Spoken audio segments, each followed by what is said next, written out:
Some of you desperately need a fashion consultant. Cosmetical Mina. I really like how there's like nothing going on in this lane. They're just clearing the wave. Like, I find it funny too how he goes extra spirit before burst too. Like, cause he's saving his point for the rake. Like, even though he can't proc burst yet. But once he does get the rake, he has the extra point for it and burst for the tier 1 camp. But you don't have rake in time for the tier 1 camp. Or you barely do, if that's the case.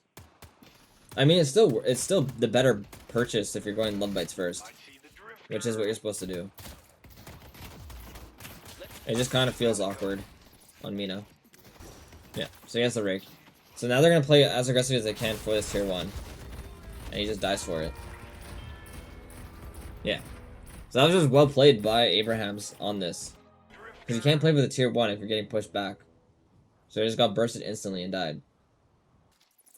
I mean, to be fair though, with Venator not getting nerfed at all in the recent patch, like, he's not broken.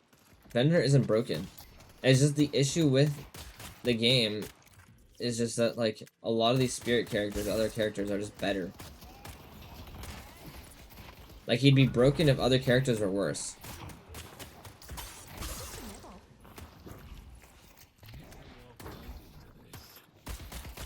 But I like this aggression from Mina. Like, this is really good aggression. I like how they're diving this with break. That is a great roam. That gets them stabilized back into the lane, which is huge. So the lead on Abrahams isn't that big in this lane anymore. Setting up for the tier 1 camp. Boom. And he got a spirit buff on one of the first golden statues. Insane. But I like this target priority from them. They're making sure that they're focusing the same target before really doing anything else. Because I want to make sure that one person is at least very low. And it's better to have 2 people somewhat low than it is having one person who's very low. Because the person who isn't low has to pick up a lot of the slack in the lane. And it becomes kind of that imbalance. So with the Lash Slam and then the Mina poke, they were able to get the Venator fairly low. And because of that, he then turned his focus onto the Drifter and was then looking to get him pretty low. Honestly, W pause from Zergy too, though. Let's take out Venator. I see Venator.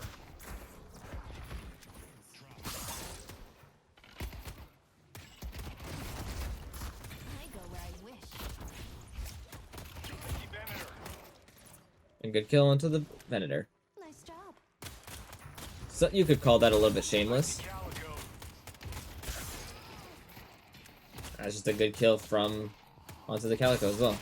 Calico overextended, but that was like he was able to get the healing and the heal minion and survive the damage from the Calico. And he's gonna have the tier 1 camp spawn shortly for him, so he's able to heal back up. Does he just reset? No, there's no way. Yeah. Oh, he screwed it up. But they know they don't have the HP advantage, so they're just taking it slow. And plus he's playing alone because Zergy went back to reset.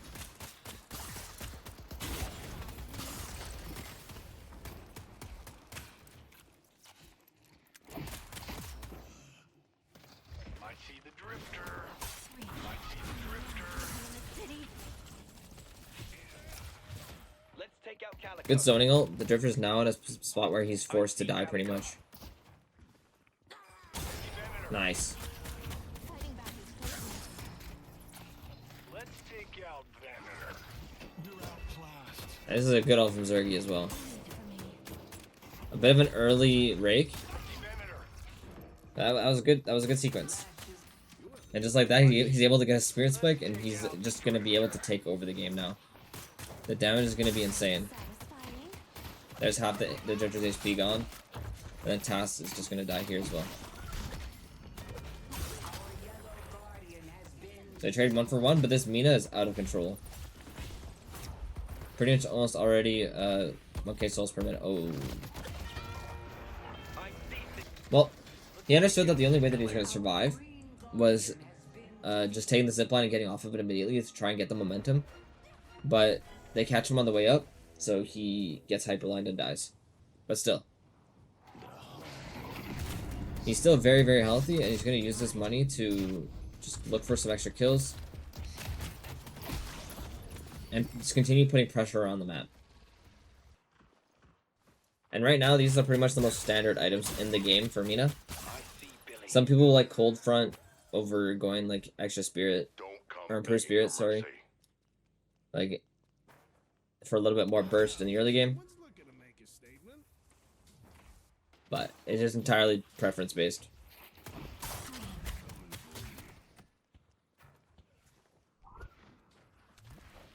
I see the enemy. Almost feel sorry for that. That was a little bit greedy, but that's because Tass knew he was gonna die because the Mina knew where he was. So he had to take it as his only option to maybe survive. But it's a rough situation to be in. And I like what they're doing. They're giving the Mina the blue lane. And this is simply just because there's a lot of camps around, and she's going to be able to keep a lot of prio on blue. And it also liberates her the most. And because she's the most fed in the game right now, she's going to be very, very strong. So just being able to have her in any of the fights for combat is just huge.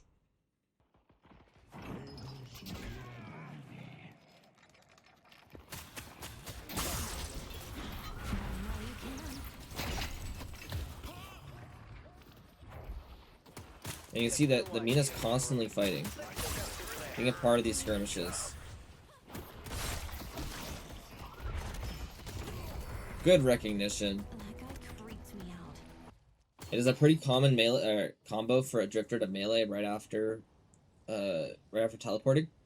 So getting the parry out, knowing that that's like one of the only ways that he's able to turn that play, and two, that it's a common habit that drifters will have. Just allow him to get the kill there and live.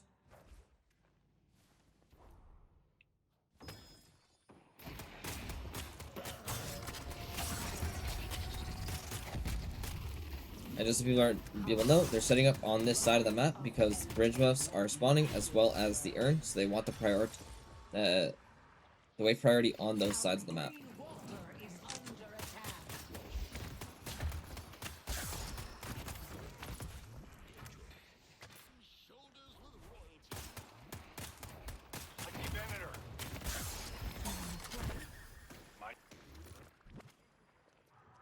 And you can see that he's constantly just putting out pressure.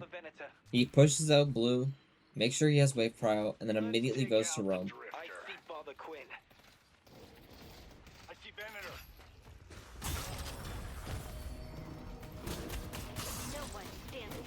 And this is how you use in Mina's early game. Mina might be considered an M1 in MM, but a lot of the time, she's kind of like one of those characters that you need to tempo really hard with and win out hard in order to win the game. Because if you're not ahead, you're pretty much behind. Because in neutral fights, she loses a lot of them. At least once the game has stabilized a bit. Up until about 20k, you would really want to be like ahead.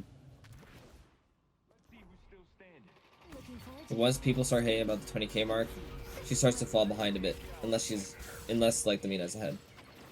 But yeah, shoves out blue, immediately roams.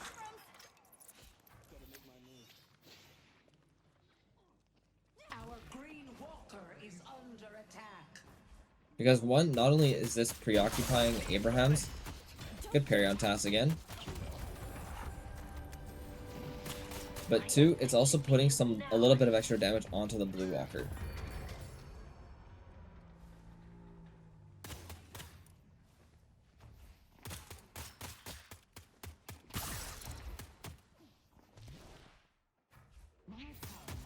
I see Calico. Take out Calico.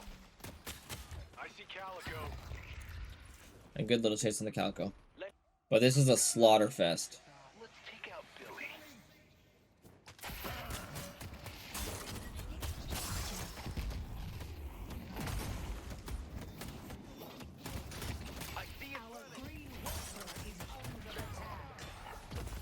And that's just the Apollo healing saving break there. Jeez. We just talked about it. The Apollo would not have survived without it.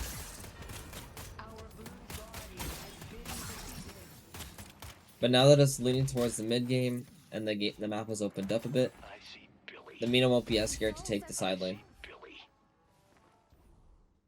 And I love Take this. out Calico. He's going Stamina Mastery next, and this is literally just to enable him to be more mobile in all of these fights. Mina's like a fly that's gonna be hard to swat. See the enemy. So his goal is to be very annoying in these fights. I see the I see Venator.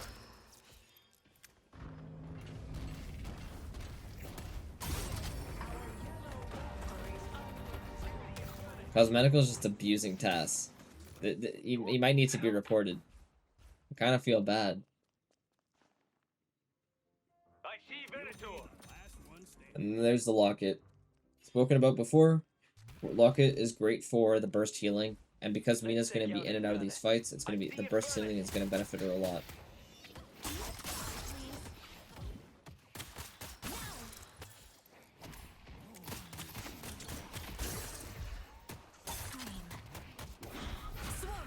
I see Eternus.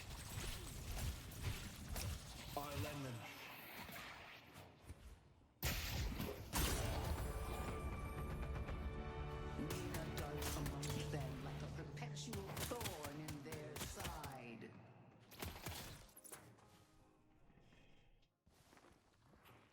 But this Mina is playing very, very active. And gets a move in buff. Oh my god. This fly will be annoying. Our blue walker is under attack. And I like this, because they're using Mina as a roamer. Take out Infernus. They're not afraid to give the Mina the urn.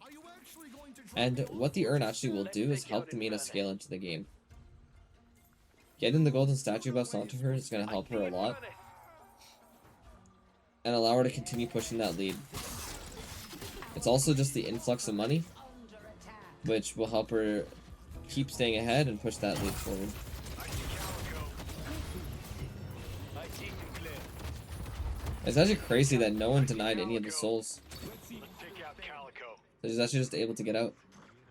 And getting the urn for just Zergy dying is a good trade. Spirit Shredder bullets, just extra little bit of spirit resistance shred, as well as a little bit of lifesteal for sustain in some of these fights. It's also just really good in general because she's going to be applying the shred for like the characters like the Apollo, the Mirage, Lash. It's a bit of a supportive tool in this game. But now with a lot of the early spirit resistance coming in with like things like Locket, getting that minus spirit res is going to help them a lot. Yeah. All the Lockets being purchased. I see Calico.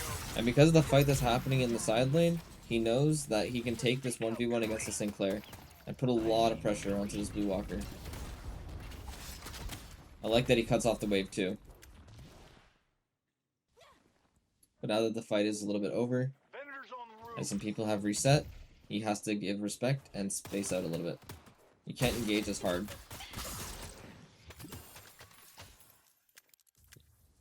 So all they're doing right now is just chilling out. There's no objective to play for. The game is relatively neutral, even though it has been a slaughter.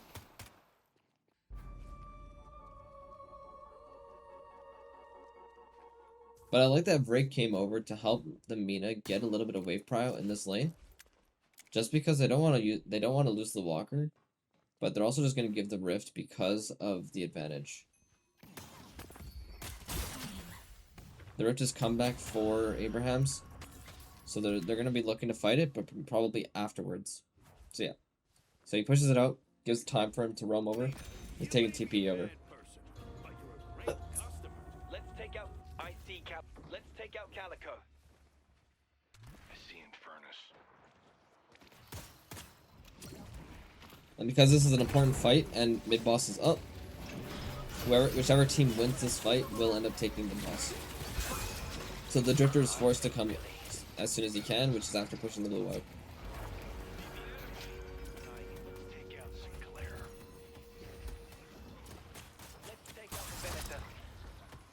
But by this point, Take out Infernus. a 2-for-1 trade for Rift is okay. They do lose out on the urn, but this could have gone way worse. Because if they lost that fight any harder, the Buff and Doors would have 100% gone mid. And then snowballed this lead even harder. But I like Cosmetical's patience on these urn turn-ins.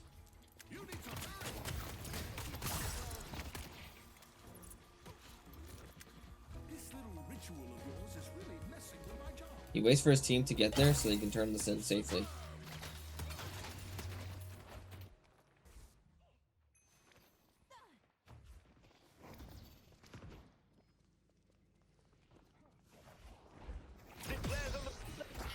Billy's on the roof.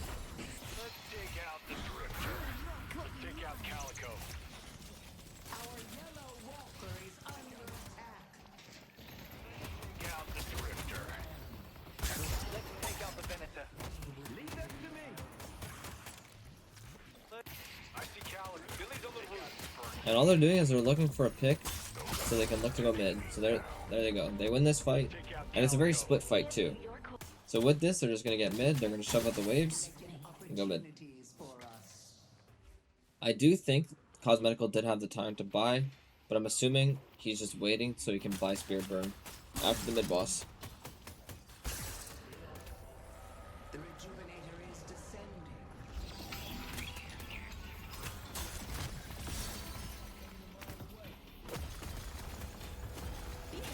Good job for the Sinclair to steal at least one. It's small, but it helps a lot.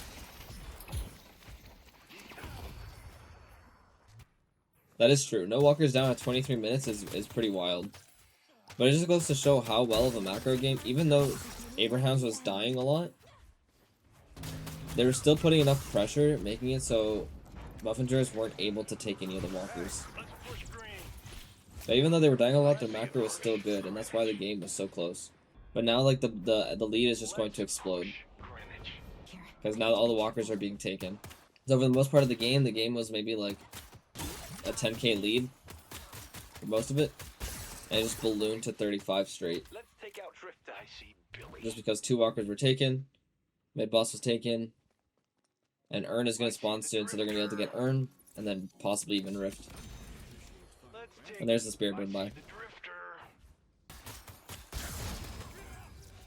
And I like this. He's pushing out the wave before he's joining in these fights, Billy's on the because he roof. knows his team is going to be able to have enough time bought due to things like rejuve and whatnot.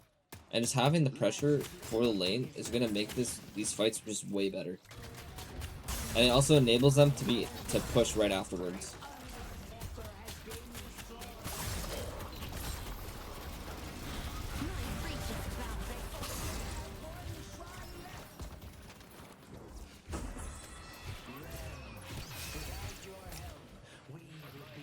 The security DB, Take out. just in case the Mina did end up getting pulled. Let's push Broadway.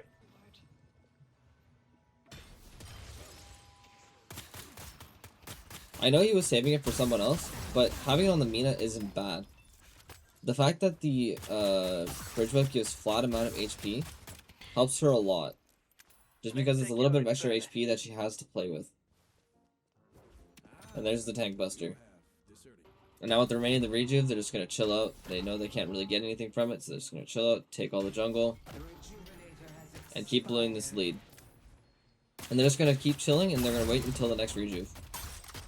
And Abrahams can't turn this Urn in just because Buffendors want to play for this walker that's left. So it's going to be really hard for the turn to happen. Especially with this lead as well. It's going to be hard to win the fight without playing with things like Rift or something. Again, just make sure to shove out blue before joining into this fight. Take out the Venetor. I speak Father Quinn.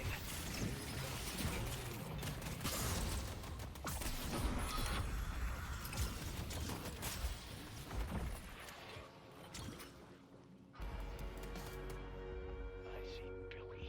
And this is good positioning. He's making sure that he's constantly staying the high ground. So he's always going to be one of those threats.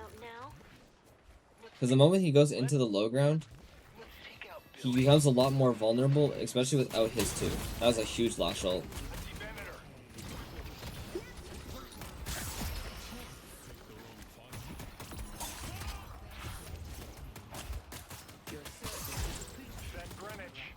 Just a huge 2 picks.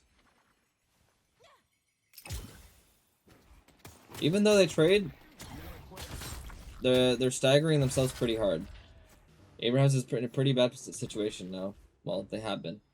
So yeah, now they can just play for the Guardians and have the facet on blue, which is insanely strong.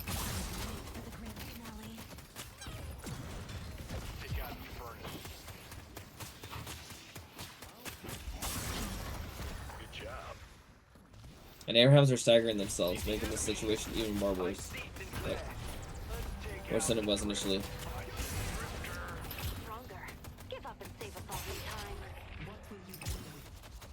And it's crazy that they were able to do this without removes. That's just how bad the staggering and the initial fight was by Abrahams.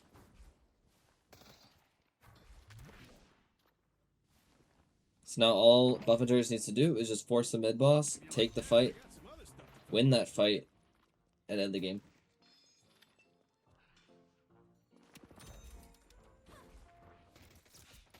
And they're just gonna make sure that their waves are all good at all times. So when they do start the mid, they're able to push right away after. Let's take out Sinclair. And these Rem minions, I love. So Obi can put 3 on this wave just to make sure it's pushing for the mid boss timer. So now, if they wanted to, they can just go mid right away. Even though they don't have a pick character to look for a pick, they can just go mid and use the better ultimates in order to get this rejuve. I think they're just waiting for the Apollo ult. Now that it's up, they're going to take a fight. That's around the urn.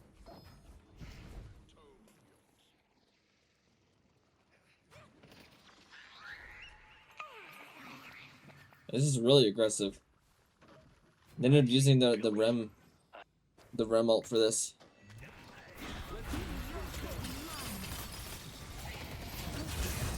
Take out Calico. Let's take out Sinclair. I see Billy. Venator. I see the enemy. To fear Apollo's blade.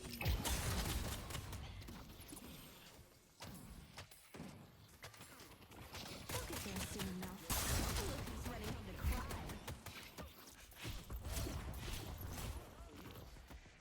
This fight is taking a while, but 8 rounds is so split to the point where it becomes difficult.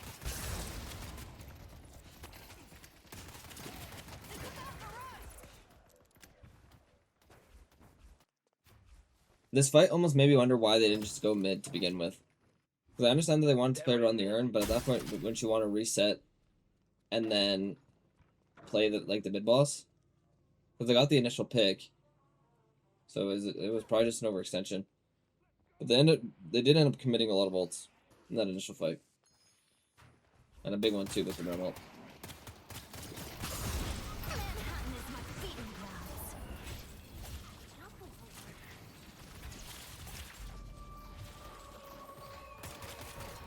Rem is doing what he can to keep us standing.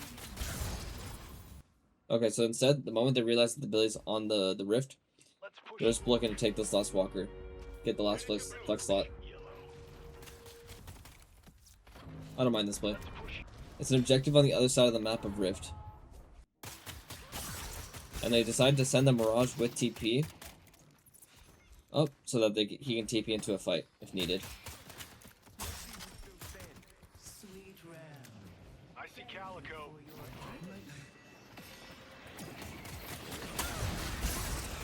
Big lash ult from Zergy. Big counter lash ult. Cosmetical does die, but his team is just so much stronger to the point where they're just going to win the fight regardless. Good work. Just like that, it's GG's.